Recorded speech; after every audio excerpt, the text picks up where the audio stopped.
Well, here we are. I turned down here at the next block. Thanks, mister. I'll get off there.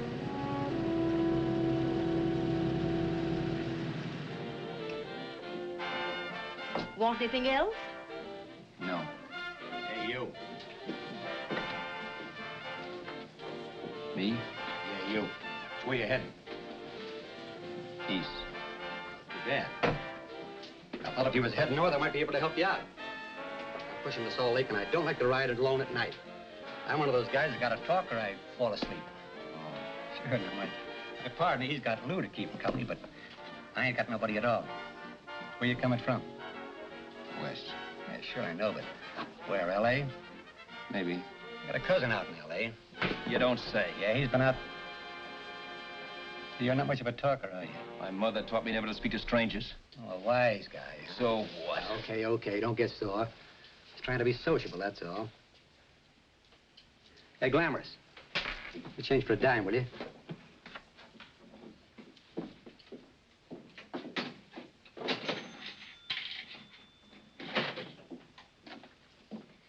Let's have something quieter this time, Joe. My head's splitting. Is that what's wrong with it? Done with your coffee? No. And don't rush me, will you?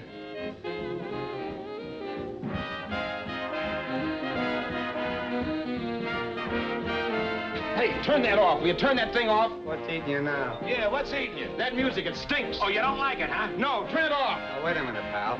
That was my nickel, see? This is a free country. And I play whatever I want to. Okay. Sure, and if you don't like it, you don't have to listen to it. And you can leave here anytime you want to. Okay, I'm sorry I asked. First good piece played tonight and you don't like it. Some people just ain't got any good taste.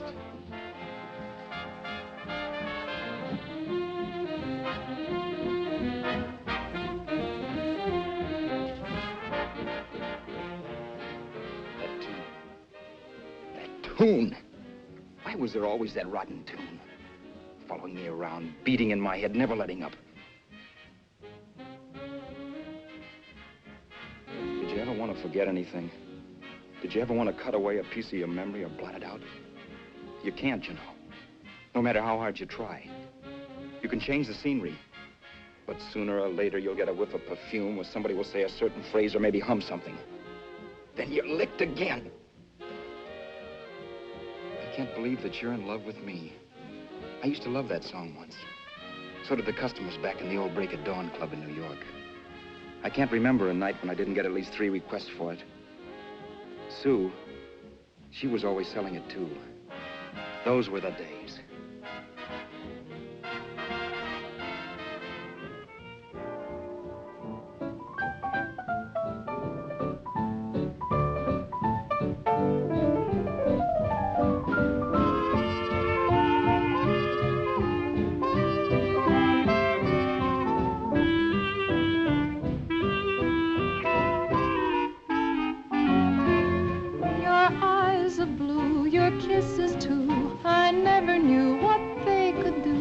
I can't believe that you're in love with me. You're telling everyone you know that I'm on your mind each place you go. They can't believe that you're in love with me. I have always placed you far above me. I just can't imagine that you love me. And after all is said and done, to think that I'm the lucky one, I can't believe that you're in love with me.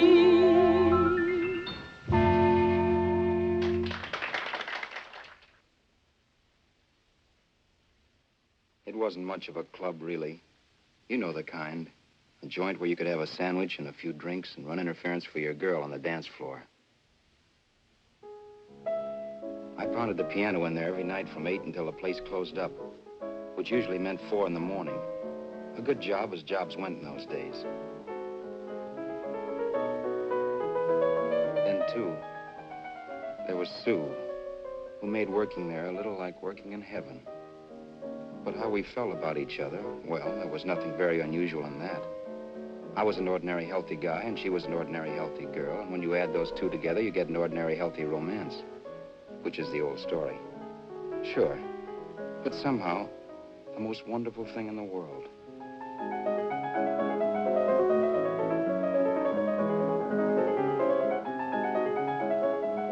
All in all, I was a pretty lucky guy.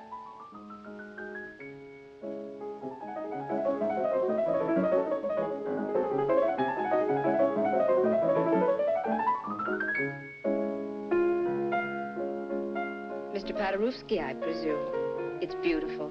You're going to make Carnegie Hall yet, Al? Yeah, as a janitor.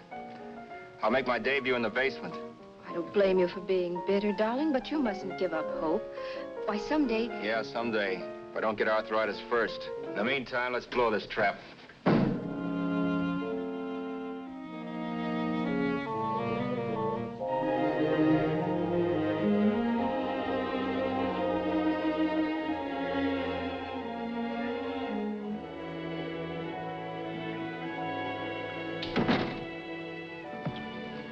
Like to get something to eat, hon? Oh, I don't think so, Al. I lose my appetite working in this flea bag. Let's go home. Okay. I can't stand much more of that dump. Did you see that drunk tonight trying to paw me? No, what drunk? Does it matter what drunk? Say, what's the matter with you tonight, darling? That's the third time you started to tell me something and then stopped. We shouldn't have any secrets from each other, Sue. Next week, we're going to make with the ring and the license. You and me will be a team. Yes, that's right. In the Bush League. I don't get you. We've been struck out. It's a funny way to talk, darling. Don't you want to marry me? Al, look, I love you. You know I do, and I want to marry you. But? But not now. Only after we've made good. Sunday, I'm going away. Oh, I know you'll think it's silly. That's why I hesitated to tell you. But I'm going to California. I want to try my luck in Hollywood. That's the most stupid thing I ever heard of.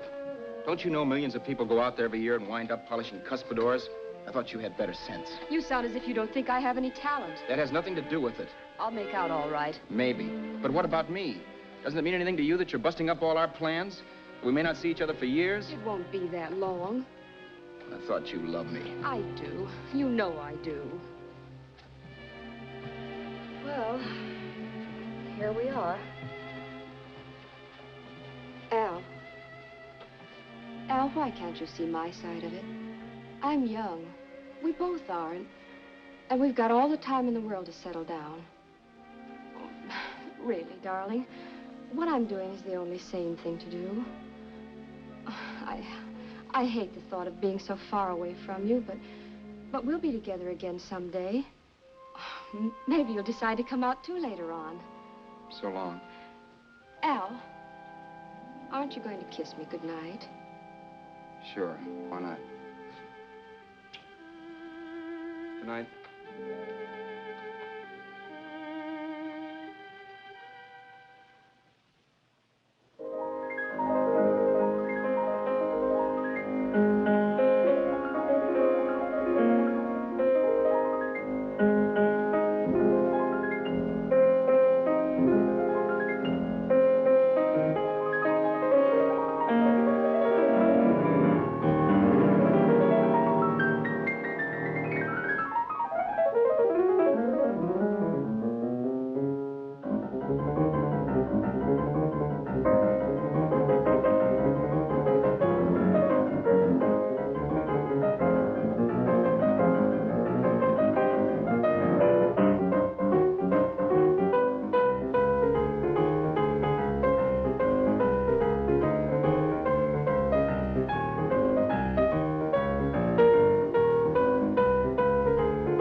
Say, Roberts, you hit the jackpot this time.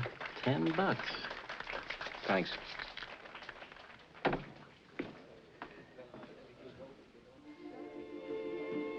So when this drunk handed me a 10 spot after a request, I couldn't get very excited. What was it, I asked myself? A piece of paper crawling with germs. Couldn't buy anything I wanted. It couldn't... Then I thought of something.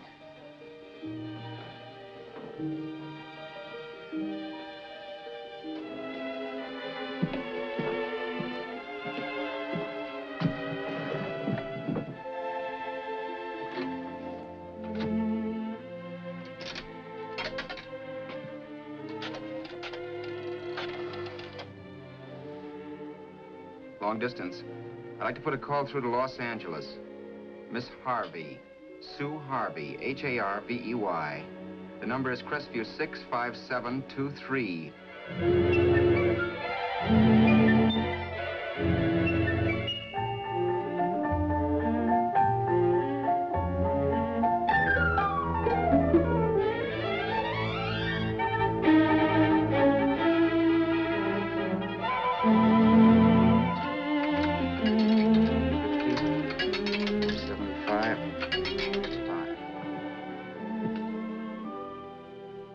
Hello, Sue? This is Al. Oh, baby, it's great to hear from you, too. What's that? You do? Oh, me too, darling. I thought I'd go batty without you. I just had to... Huh? You're working as a hashlinger? Gee, honey, that's tough. Those guys out in Hollywood don't know the real thing when it's right in front of them. You just stick it out, Sue, baby. Keep going around to those casting offices. I'm sure you'll click. Look, I'll tell you what. You stay put out there. I'll come to you. No, don't try to stop me. Just expect me. Train? Who knows? Train, plane, bus, magic carpet. I'll be there if I have to crawl. If I have to travel by pogo stick. And then, let's get married right away, huh? That's the stuff. That's what I've been wanting to hear you say. Well, goodbye for now. I'll be seeing you soon. Yeah. Bye.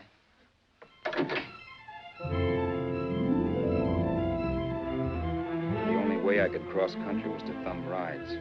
For even after hawking everything, I only had enough money to eat. Money. You know what that is. It's the stuff you never have enough of. Little green things with George Washington's picture that men slave for, commit crimes for, die for. It's the stuff that has caused more trouble in the world than anything else we ever invented. Simply because there's too little of it. At least I had too little of it. So it was me for the thumb.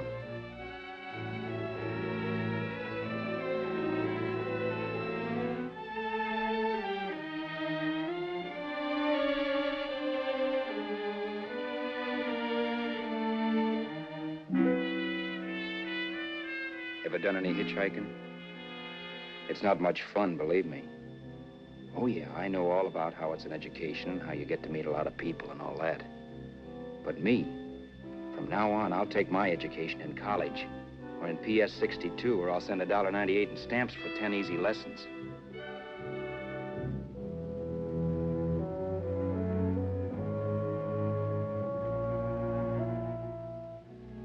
Thumbing rides may save you bus fare, but it's dangerous.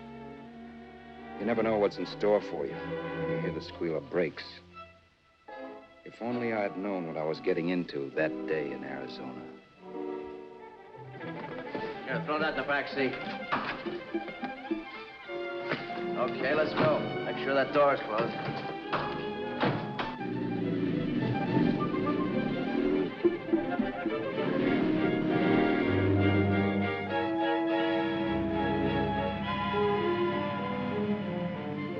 You know, Emily Post ought to write a book of rules for guys thumbing rides. Because as it is now, you never know what's right and what's wrong. We rode along for a little while, neither one of us saying anything. I was glad of that. I never know what to say to strange people driving cars. Then, too, you can never tell if a guy wants to talk. A lot of rides have been cut short because of a big mouth. So I kept my mouth shut until he started opening up. Hand me that little box in the compartment, will you, pal? Hold the wheel, will you?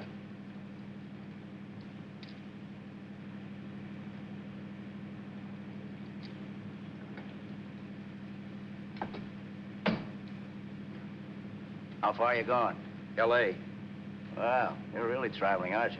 Yeah, but I don't expect to make it for a couple of years at the rate I've been promoting rides. Not much luck, huh? Sure, all bad. Not many people stop for a guy these days. Afraid of a stick-up, maybe. Well, you can't blame them. Where you coming from? New York? Well, New York. You're in luck this time. I'm going all the way. Right through to Los Angeles. You drive a car? Sure. Whenever you're tired, let me know. I'll holler. I guess at least an hour passed before I noticed those deep scratches in his right hand. They were wicked. 3 puffy red lines about a quarter of an inch apart. He must have seen me looking at them because he said, Beauties, aren't they? They're gonna be scars someday. What an animal. Whatever it was, it must have been pretty big and vicious to have done that. Right on both counts, New York. I was tussling with the most dangerous animal in the world. A woman. She must have been Tarzan's mate. Looks like you lost the bout. Certainly wasn't a draw. You know, there ought to be a law against dames with claws. Yeah. I tossed her out of the car in her ear. Was I wrong? Give a lift to a tomato, you expect her to be nice, don't you? Yeah. After all, what kind of dame's son rides? Sunday school teachers? Yeah. A little witch. She must have thought she was riding with some fall guy. And me, who's been booking horses around racetracks since I was 20. I've known a million dames like her. 2 million. Yeah. Stopped the car, opened the door. Take it on the Arthur Duffy sister, I told her. That's the stuff. As always done, huh? But if you want to see a real scar, brother, get a load of this. What? I got that one, Detour. Dooley? Yeah, we're just kidding, of course. My dad owned a couple of Franco-Prussian sabers. Kept them on the wall for decorations. Well, one day, another kid and I took them down when the old man wasn't around. Had a duel. He got me in the arm here. Pretty mean cut. Infection set in later. Yeah, I can see that. Now, give me that box again, will you? Yeah.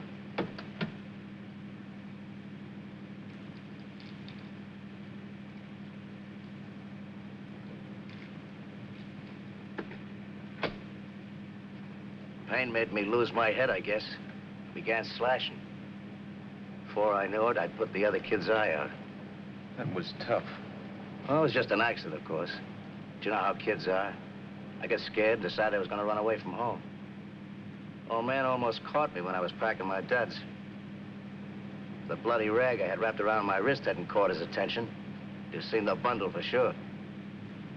But I beat it when he was phoning for a doctor. That was 15, 16 years ago. I haven't been home since. Pull in there for a bite or something, huh? a bite or something.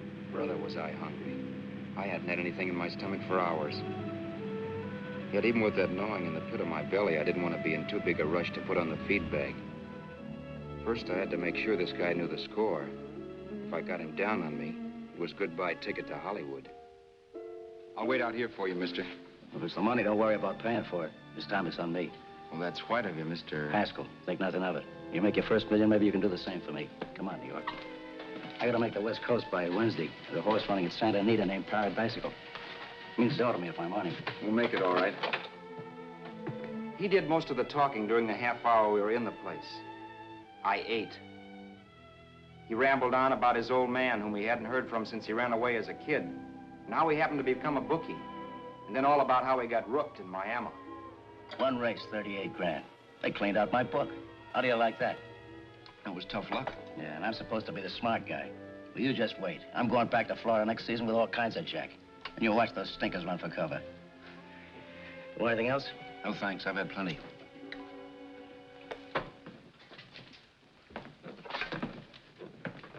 That check there, sister? Oh, just a minute. Your change, sir. Keep it, sister. Oh, thank you, sir. Call again. I'll be waiting outside for you when you finish work. Sharp check, huh?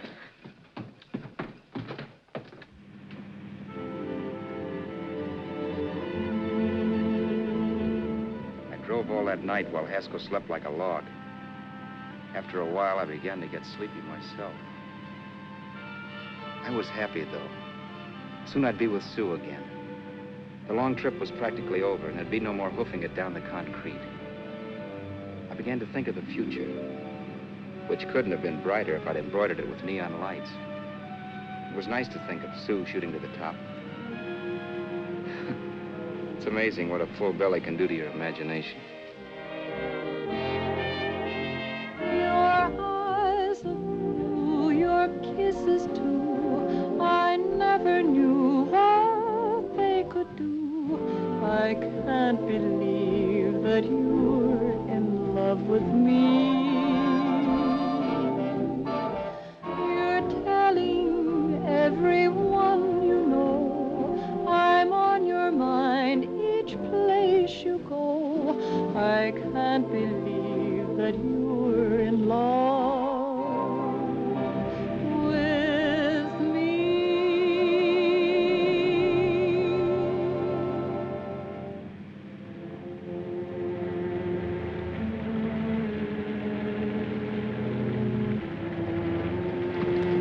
Mr. Haskell? Mr. Haskell? Mr. Haskell, wake up. It's raining. Don't you think we ought to stop and put up the top?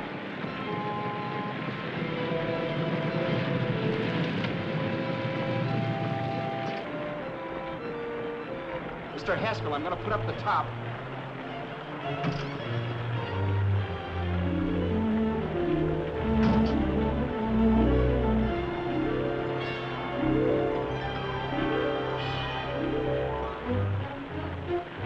Up until then, I had done things my way. But from then on, something else stepped in and shunted me off to a different destination than the one I had picked for myself. For when I pulled open that door... Mr. Haskell, what's the matter? Are you hurt? Are you hurt, Mr. Haskell? Start your sermon. I'll listen to it. But I know what you're going to hand me even before you open your mouths. You're going to tell me you don't believe my story of how Haskell died and give me that don't make me laugh expression on your smug faces. I saw at once he was dead, and I was in for it. Who would believe he fell out of the car?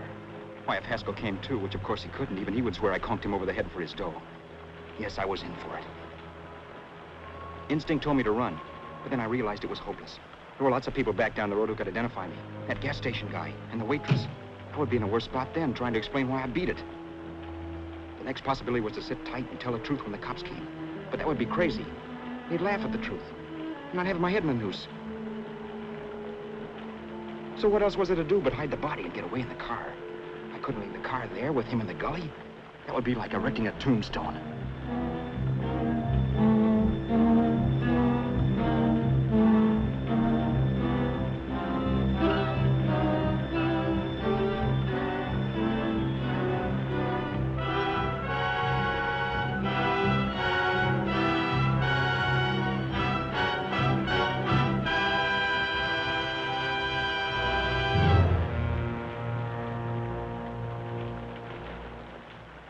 My idea was to cover him with brush, not to rob him. But then I remembered that even if I only drove the car for 100 miles or so, I would need money for gas. Besides, it was stupid of me to leave all that money on a dead man. Not only that, I'd have to take his driver's license in case I was stopped for something. I didn't like to think about it, but by that time I'd done just what the police would say I did, even if I didn't. My clothes. The owner of such an expensive car would never be wearing them. Some cop might pull me in on suspicion.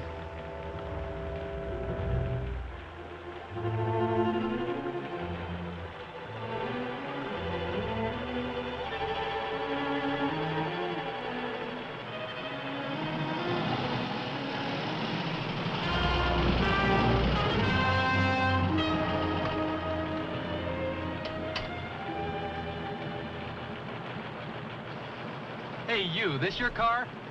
Don't you know better than to leave a car with the wheels halfway in the middle of the road? That's the way accidents happen. I'm sorry, officer. I was just putting up my top. I didn't think. Well, the next time, think. I'll let you go now, but watch your step in the future. I know that's a lonely stretch, but cars come by here once in a while, and we have plenty of crack-ups. Thanks, officer.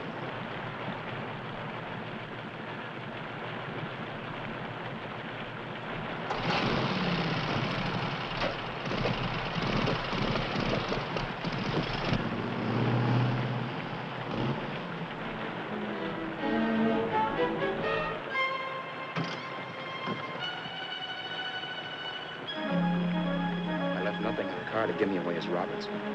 If they found a dead man in the gully now, it would be me.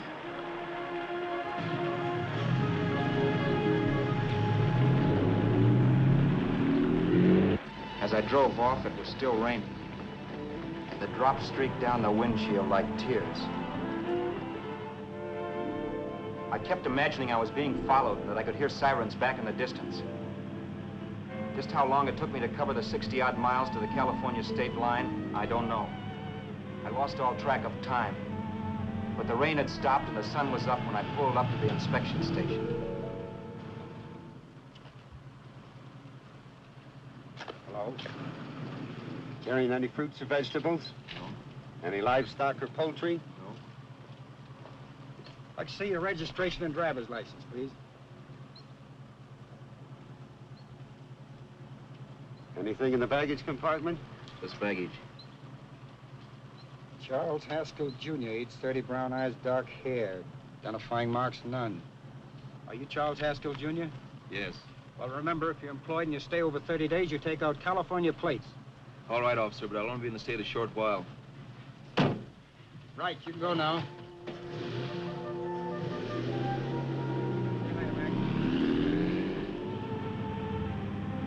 I couldn't drive any farther without some sleep. Cops or no cops, I knew I had to hit the hay and hit it hard. I was dead tired.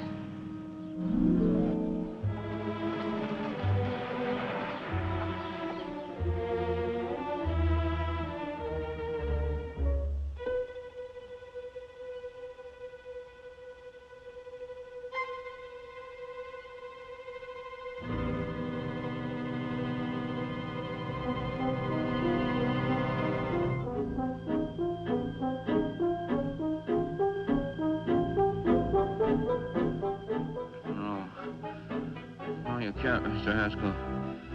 No.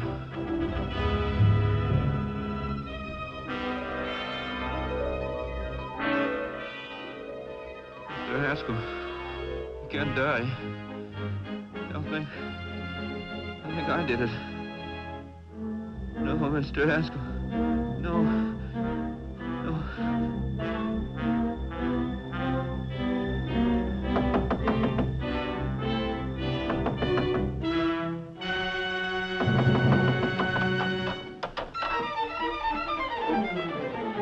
Who's there? It's the maid. Can I come in and clean? Later. In a half hour. All right, sir.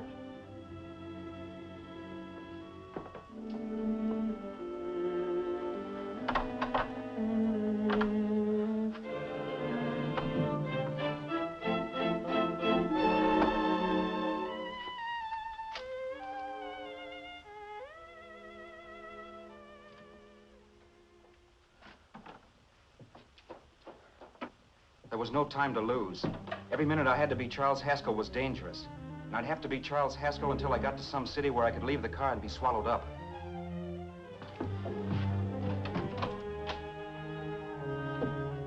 That meant driving the car as far as San Bernardino, maybe even to Los Angeles. In a little town, I might be noticed, but in a city, I should be safe enough. Then, after I ditched the car, I could go on to sue. But those 5 minutes at the state line made me realize it might be a good idea to find out a little bit about Mr. Haskell. Then, if anybody asked me questions, I could give the right answers. The first thing I found out was that I had $768. This was a lot of jack, but believe me, it was the kind of money I'd rather not have.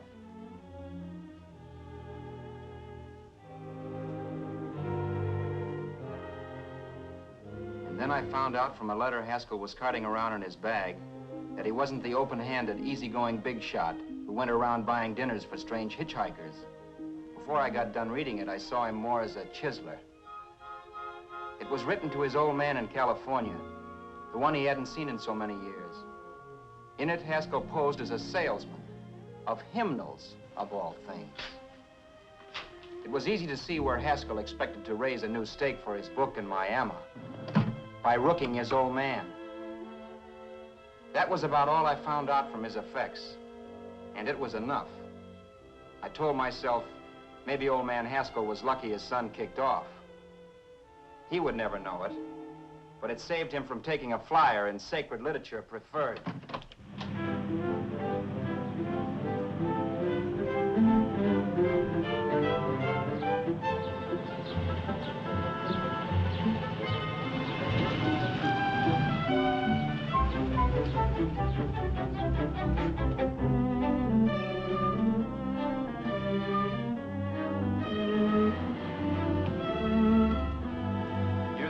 At Desert Center, I pulled up for water. There was a woman. Hey, you! Come on if you want to ride.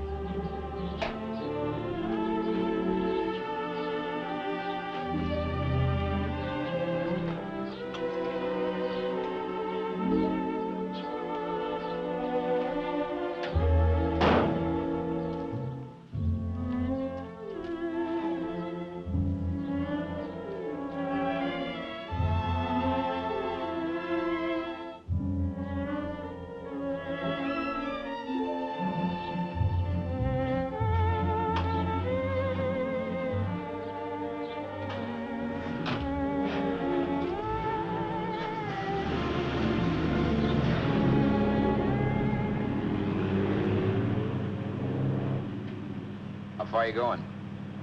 How far are you going? That took me by surprise, and I turned my head to look her over. She was facing straight ahead, so I couldn't see her eyes. But she was young, not more than 24. Man, she looked as if she'd just been thrown off the crummiest freight train in the world. Yet, in spite of this, I got the impression of beauty. Not the beauty of a movie actress, mind you, or the beauty you dream about when you're with your wife, but a natural beauty. A beauty that's almost homely because it's so real. Then suddenly she turned to face me. How far did you say you were going? Los Angeles? L.A.? L.A.'s good enough for me, mister. That's what I was afraid of. What'd you say? Oh, nothing, just thinking out loud. People get in trouble for doing that. What's your name? You can call me Vera if you like. You live in Los Angeles? No. Where are you coming from? Oh, back there. Needles? No. Oh, sure, Phoenix. You look just like a Phoenix girl. Are the girls in Phoenix that bad? The girl must have been pretty tired, because she fell asleep not 20 minutes after she stepped into the car. She lay sprawled out with her head resting against the far door, like Haskell. I didn't like that part of it much, but I didn't wake her up. It wasn't that this girl still worried me. I'd gotten over that funny feeling I had when she looked at me, which I put down as just my jangled nerves. With her eyes closed and the tenseness gone out of her, she seemed harmless enough. And instead of disliking her, I began to feel sorry for her. The poor kid probably had had a rough time of it. Who was she, anyway? And why was she going to Los Angeles? And where'd she come from in the first place? The only thing I knew about her was her name. Not that it made any difference. A few hours more and we'd be in Hollywood. I'd forget where I parked the car and look up Sue. This nightmare of being a dead man would be over. Who this dame was, well, it was no business of mine. Where did you leave his body? Where did you leave the owner of this car? You're not fooling anyone. This buggy belongs to a guy named Haskell. That's not you, mister. You're out of your mind. That's my name, Charles Haskell. I can prove it. It's my driver's Save license. yourself the trouble, mister. Having Haskell's wallet only makes it worse. It just so happens I rode with Charlie Haskell, all the way from Louisiana. He picked me up outside of Shreveport. You rode? You heard me. Then it all came back to me. All the talk about dueling and scars and scratches. There was no doubt about it. Vera must be the woman Haskell had mentioned. She must have passed me while I slept. Well, I'm waiting. My goose was cooked. She had me. That Haskell guy wasn't dead yet. He wasn't stretched out stiff and cold in any Arizona gully. He was sitting right there in the car, laughing like mad while he haunted me. Well? There was nothing I could say. It was her move. Vera, whatever her name was just my luck picking her up on the road. It couldn't have been Helen, or Mary, or Evelyn, or Ruth. It had to be the very last person I should ever have met. That's life. Whichever way you turn, fate sticks out a foot to trip you.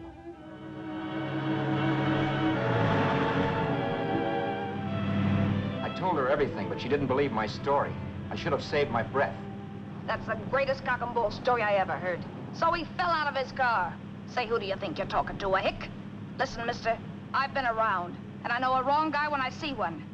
What'd you do, kiss him with a wrench? Now, wait a minute. What I told you was true. You see, that's why I had to do it. You think I killed him. Well, the cops would have thought so, too. Yeah, well, maybe they still think so. What makes you so sure I'll shut up about this? Vera, I'm innocent. Give me a break, will you? It won't do me any good having you pinched. The cops are no friends of mine. Now, if there was a reward, but there isn't. Thanks. Don't thank me yet. I'm not through with you by a long shot. Let's see that roll.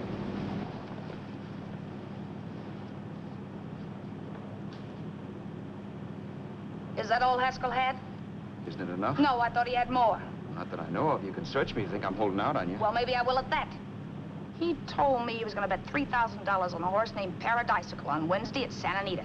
He was stringing you along. He meant 300. Maybe. Sure, $3, 300. He was a piece of cheese, a big blowhard. Listen, mister, don't try and tell me anything about Charlie Haskell. Remember, I knew him better than you did. Okay, then you knew he was a four-flusher. That explains the $3 bet. I'm not so sure he didn't have that $3,000. Why should I believe you? You got all the earmarks of a cheap crook. Now, wait a Shut minute. up. You're a cheap crook and you killed him. For 2 cents, I'd change my mind and turn you in. I don't like you. All right. Don't get sore. I'm not getting sore, but just remember who's boss around here. If you shut up and don't give me any arguments, you'll have nothing to worry about. But if you act wise, well, mister, you'll pop into jail so fast it'll give you the bends. I'm not arguing. Well, see that you don't. You know, as crooked as you look, I'd hate to see a fella as young as you wind up sniffing that perfume that Arizona hands out free to murderers. I'm not a murderer. Of course you're not. Haskell knocked his own head off. He fell, that's how it happened, just like I told you. Sure, and then he made you a present of his belongings. I explained why I had to do skip that. it. Doesn't make a difference one way or another. I'm not a mourner. I liked Haskell even less than I liked you. Yeah, I saw what you did to him. What do you mean? Those scratches on his wrist. Sure, I scratched him. I'll say you did. So your idea was to drive the car a little way, maybe into San Bernardino, and then leave it. You weren't gonna sell it? Sell it? You think I'm crazy? Somebody else's car? See, all I want to do is leave it somewhere and forget I ever saw it. Not only don't you have any scruples, you don't have any brains. I don't get you. Maybe it's a good thing you met me. You'd have got yourself caught, sure. Why, you dope. Don't you know a deserted automobile always rates an investigation? Huh? Look, the cops find a car. Then they get curious. They wonder where the owner is. So, all right, they don't trace Haskell. They trace you. I never thought of that. The only safe way to get rid of the car is to sell it to a dealer. Get it registered under a new name. Say, stop at the next store. I want to get a bottle and do some shopping before we hit L.A. Okay. As soon as we find a place, I'll drop you off and pick you up later. Nothing doing. You're coming in, too. From now on, you and I are like the Siamese twins. Have it your way, but I don't get the point. The point is, I don't want you to get lost.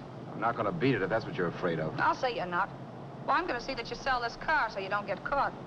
Thanks. Of course, your interest wouldn't be financial, would it? You would want a small percentage of the profits. Well, now that you insist, how can I refuse? 100% will do. Fine. I'm relieved. I thought for a moment you were going to take it all. I don't want to be a hog. A few hours later, we were in Hollywood. I was recognizing places Sue had written about. It struck me that far from being at the end of the trip, there was a greater distance between Sue and me than when I started out. Vera wasn't kidding with that Siamese twins crack. She rented a little apartment as Mrs. Charles Haskell. When I objected to this, she explained that it was on account of the car. A dealer might think something was funny if he called and found we were using different names.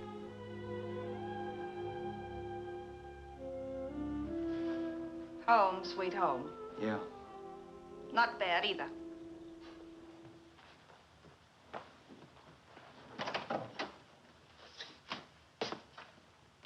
In case there's any doubt in your mind, I'll take the bedroom. Yeah. Sure is stuffy in here.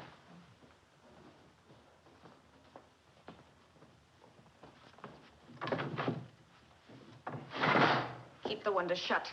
Okay. The old crow downstairs said there's a folding bed behind this door.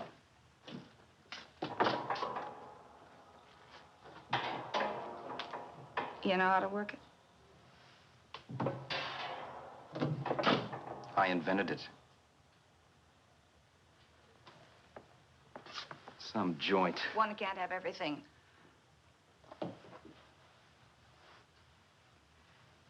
I'm first in the bathtub. I don't know why, but I figured you would be.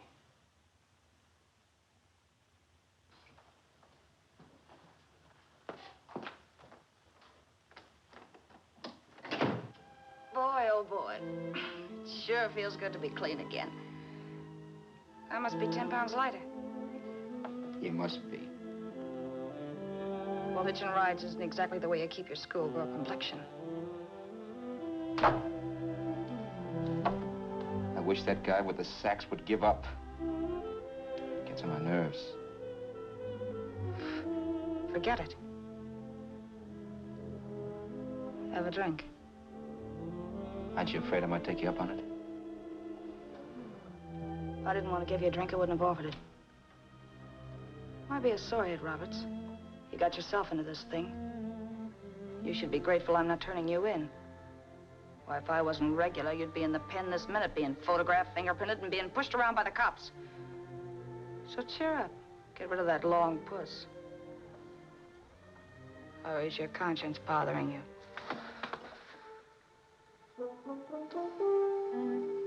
No. It isn't. Swell. That's the spirit. He's dead and no mooning around to bring him back. Anyway, I never could understand this worrying about something that's over and done with. Now, look, Vera, for the last time, I didn't kill him. Haskell was a sick man. Maybe he was dead before he fell out of the car. I don't know. Sure. He died of old age. All right. So if it'll make you sociable, you didn't kill him.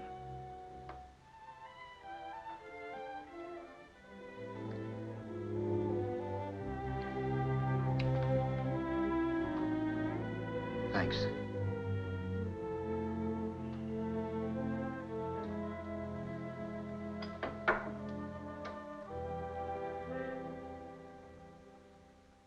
We're out of liquor, Roberts.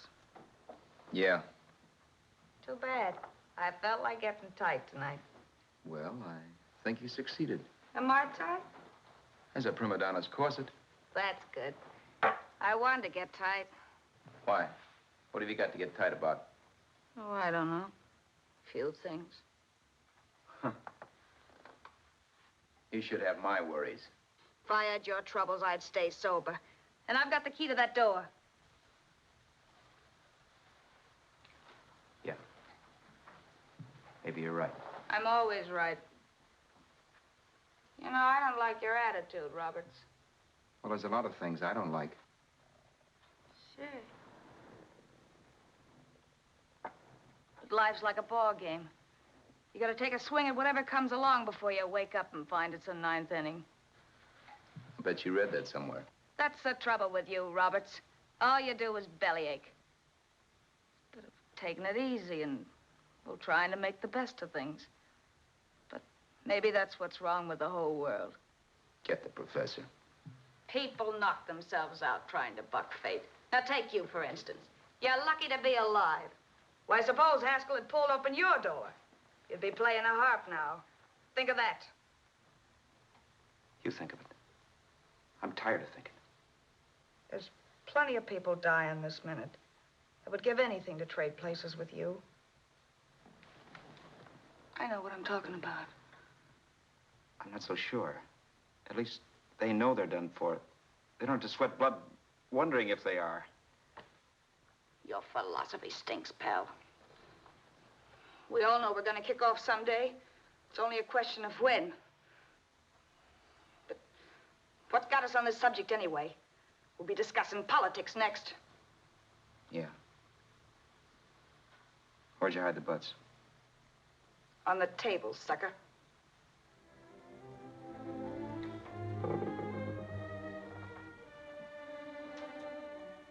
We bored each other with conversation for a couple of hours longer. Every 5 minutes, one of us was wishing we had another bottle or a radio or something to read. Then finally, we ran out of chatter. I know it's only 11 o'clock, but I want to get up early and make the rounds of the used car lots. No hurry about that. We've got all the time in the world. Maybe you have, but if you think I want to stay cooped up in this place any longer than I have to, you're batty. It's not a bad place. Pay plenty for diggings like this in New York. I wouldn't like it if it was the Ritz.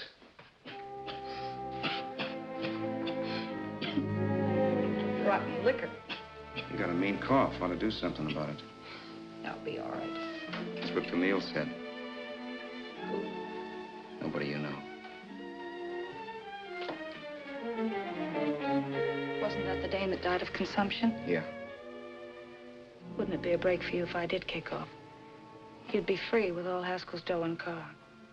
I don't want to see anybody die. Not even me. Especially not you. One person died of me. If you did, well, that's all I need. You don't like me, do you, Roberts? Like you. I love you. My favorite sport is being kept prisoner. After we sell the car, you can go to blazes for all I care, but not until then.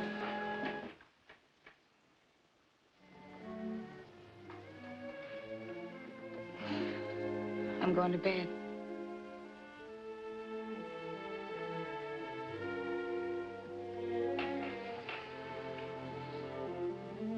Good night, Roberts.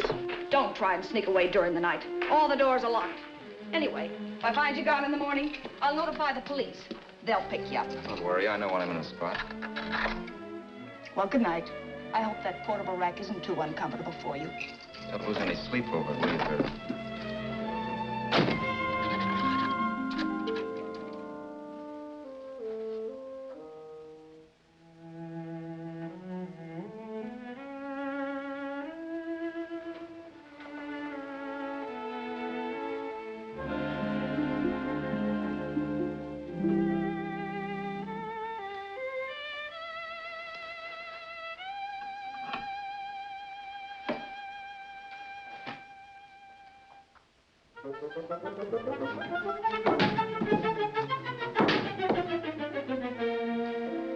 Crestview.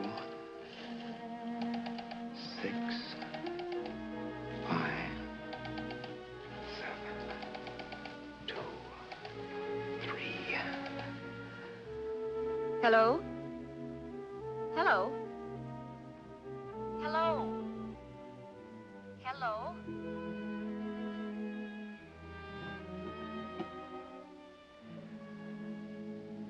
No. Not yet, darling. Tomorrow. Maybe. If this were fiction, I would fall in love with Vera, marry her, and make a respectable woman of her. Or else she'd make some supreme Class A sacrifice for me and die. Sue and I would bawl a little over her grave and make some crack about there's good in all of us. But Vera, unfortunately, was just as rotten in the morning as she'd been the night before. All right, I'm coming. Look, Vera, it's almost noon. So what? The dealers will be there all day. I'll be there all year, too, but that doesn't mean I'm going to wait that long. Shut up. You're making noises like a husband. Well, do I rate a whistle? You sure do, but let's go. Let's go, let's go. I spent $85 in 2 hours preparing bait, and all you can say is let's go. Come on.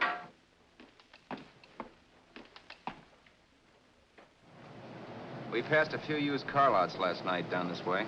What do you think we can get for this heap? I don't know. Plenty. You just let me handle everything. Think we can get $2,000? I don't know, but don't worry. I'll squeeze as much out of this guy as I can.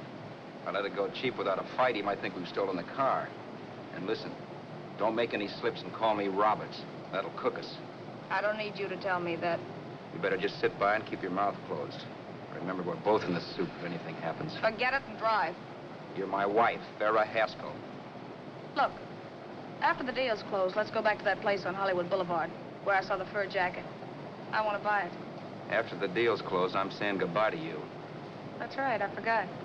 I guess I'm getting kind of used to you. Well, that's a habit you can start breaking. Let's try this place in the middle of the block.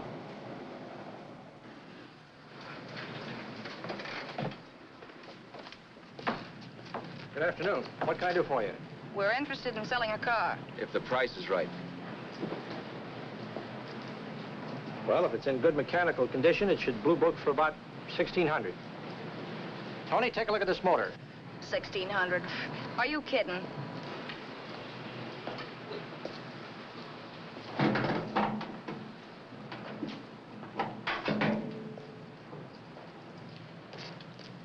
Well, maybe $1,850.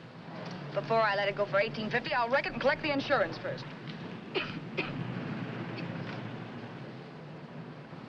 Lately, this motor's seen a lot of driving.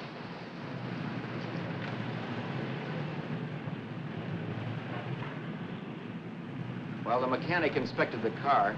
We haggled. At last, when we were all worn out, we hit a compromise. His price. Okay, it's a deal. All right, come in. We'll sign the papers. I have the ownership papers right here with me. Look, Vera, in the meantime, will you clean out the dash compartment? There may be some stuff in it. All right, darling. 1,850 bucks. That dirty crook.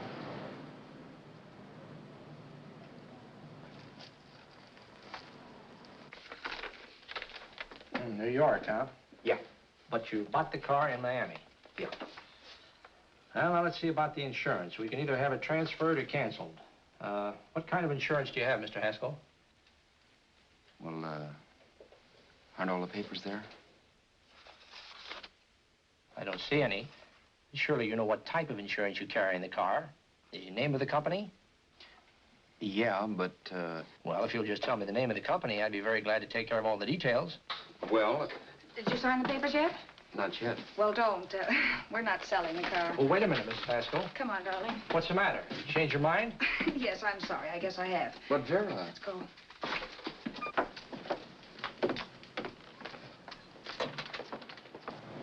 You got me out of a tight spot, Vera. But I still don't understand all this. You will in a minute. I almost threw away a gold mine. 1850 isn't to be sneezed at. The car doesn't book for as much as I thought. We're not selling the car. You want to keep it. Now, wait a minute, Vera. You said yourself I wouldn't be safe until the car was in someone else's name. I'd like to be free of this mess when I go. That's just it, Roberts. You're not going.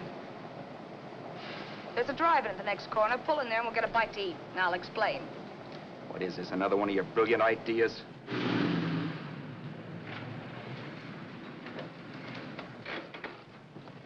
Oh, may I take your order? Make mine a ham sandwich and coffee. And for you, sir? Oh, I don't care. The same. Thank you.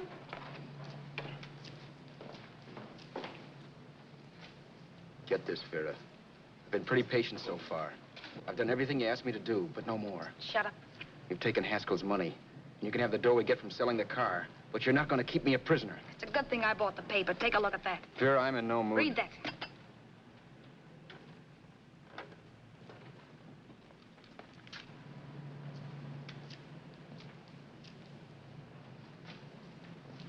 No. Yes. No, I won't do it. Yes, you will. You think I'm crazy? It's impossible, I tell you. Excuse me.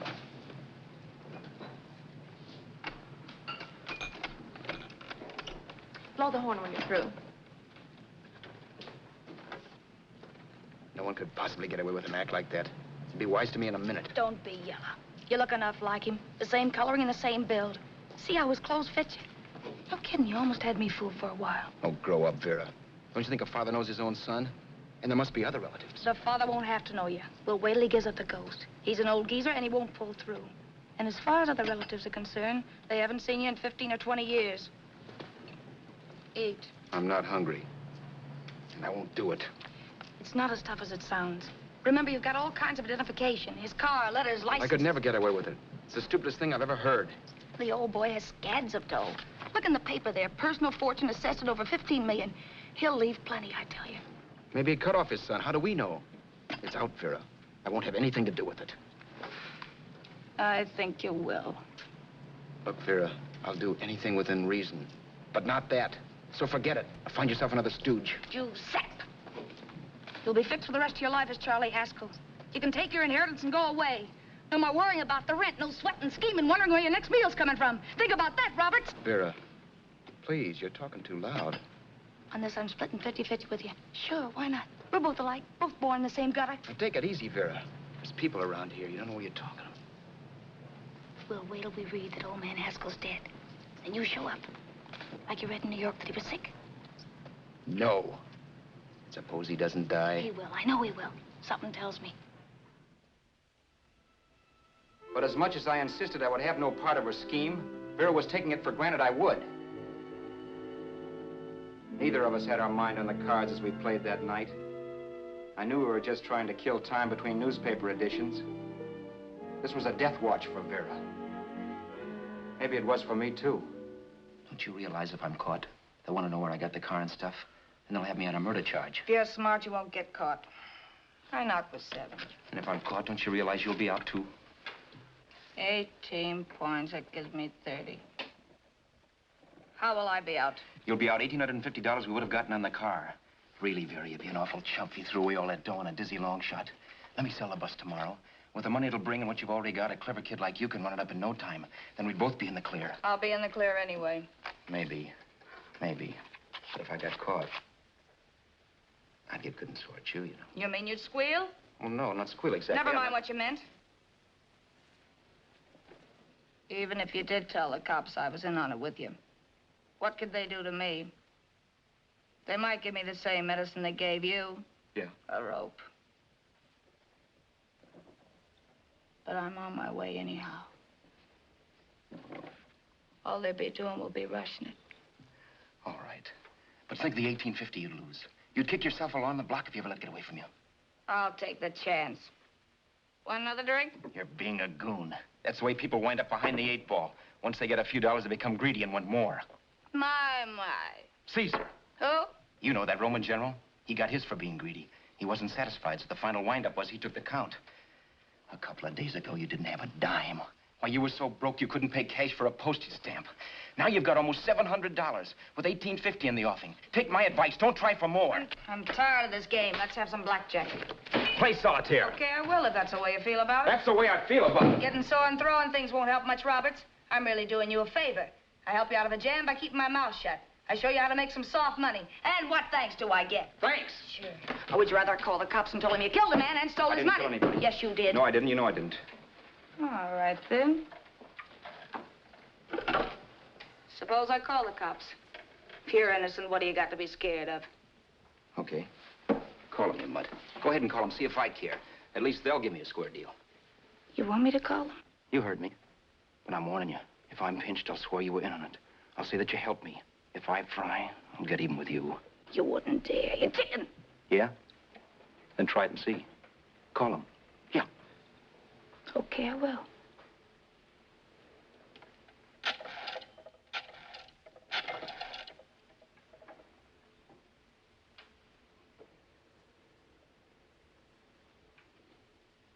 Information? I want the number of the Hollywood police station. Okay, I got it. Thanks. Wait a minute, Vera. You wouldn't do that. Wouldn't I? Give me that and I'll show you if I would. Take it easy now. Let's talk this over.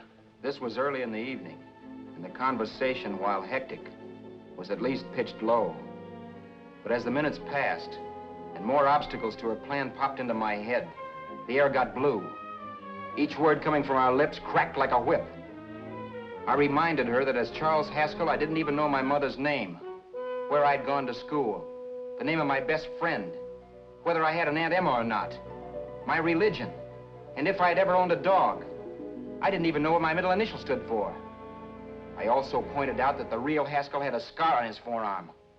His people never saw that scar. He told me he ran away right after putting out the kid's eye. Yeah, but his father knew he was cut. It'd have to be some kind of a mark. So what?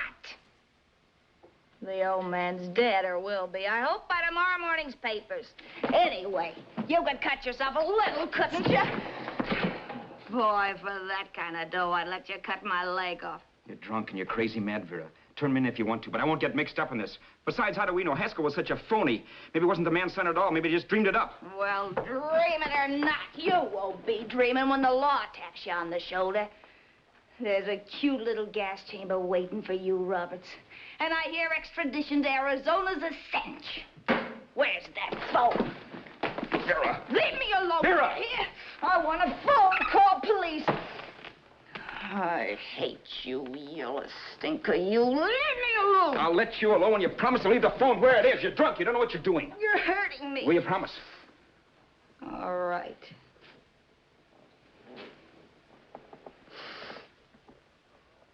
You hurt me. I'm sorry, but...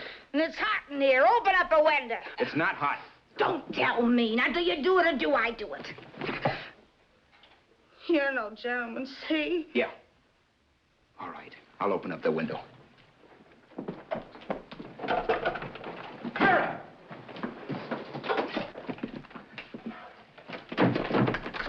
Vera, open the door. Please open the door. Vera, open the door. Don't use the phone. Listen to me. I don't like you, Roberts. You're no gentleman, see? You hurt my hand, and I'm going to get even with you. If you don't open the door, I'm going to kick it down, Vera. Vera, don't call the cops. Listen to me. I'll do anything you say. Vera, let me in. I'll break the phone.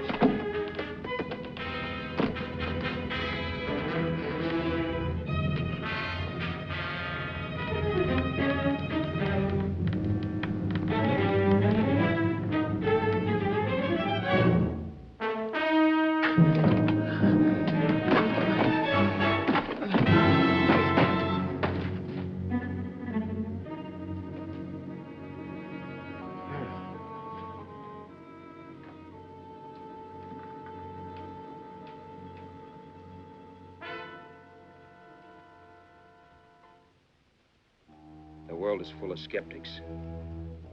I know. I'm one myself. In the Haskell business, how many of you would believe he fell out of the car? And now, after killing Vera without really meaning to do it, how many of you would believe it wasn't premeditated? In a jury room, every last man of you would go down shouting that she had me over a barrel and my only out was force.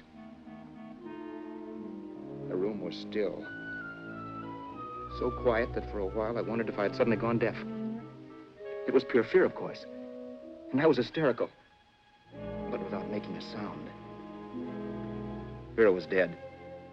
And I was her murderer. Murderer? What an awful word that is. But I'd become one. I'd better not get caught. What evidence there was around the place had to be destroyed. And from the looks of things, there was plenty. Looking around the room at things we'd bought was like looking into the faces of 100 people who'd seen us together and who remembered me. This was the kind of testimony I couldn't rub out. No. I could burn clothes and hide bottles for the next 5 years. There'd always be witnesses. The landlady, for one. She could identify me. The car dealer, the waitress in the drive-in, the girl in the dress shop, and that guy in the liquor store. They could all identify me. I was cooked. Done for. I had to get out of there. While once I'd remained beside a dead body, planning carefully how to avoid being accused of killing him, this time I couldn't. This time I was guilty. Knew it. Felt it. I was like a guy suffering from shock. Things were whirling around in my head. I couldn't make myself think right. All I could think of was the guy with the saxophone and what he was playing. It wasn't a love song anymore. It was a dirge.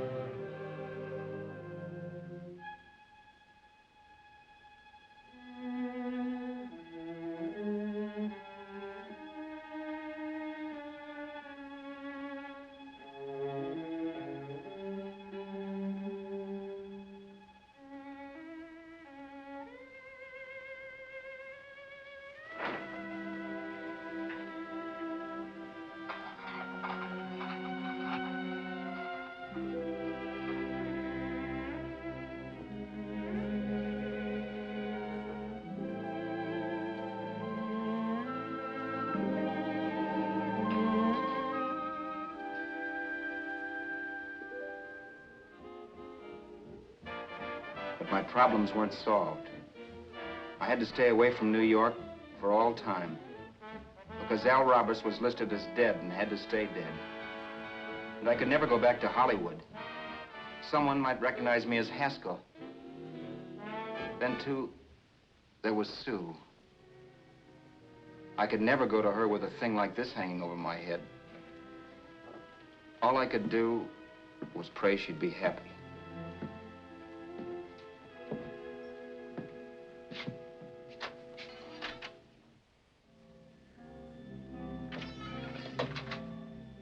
I was in Bakersfield before I read that Vera's body was discovered. And that the police were looking for Haskell in connection with his wife's murder. Isn't that a laugh? Haskell got me into this mess, and Haskell was getting me out of it. The police were searching for a dead man. I keep trying to forget what happened and wonder what my life might have been if that car of Haskell's hadn't stopped. But one thing I don't have to wonder about. I know. Someday a car will stop to pick me up that I never thumbed.